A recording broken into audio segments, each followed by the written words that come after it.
Hey friends, if xinput1.dll is missing on your Windows computer, then please watch this video. I will guide you through the resolutions. The first approach would be to open your browser and search for Microsoft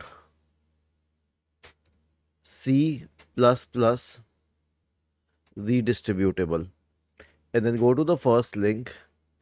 And now you can scroll down. If you have a 32-bit computer, select the x86 version, and for 64-bit computer, select the x64 version. Click on it and click on open. Now you can install it, or if it is already installed, then you can consider repairing it. Okay, now this is all you need to do. The rest of the job will be done by the installer itself. And if that doesn't work, then here's the next solution. Search for command prompt in the Windows search bar and click on Run as Administrator.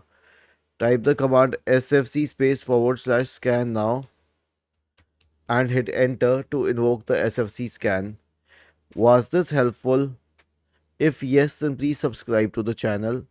If not, then let us know in the comment section of the video on how we could help you further. Thank you for watching this video and have a nice day.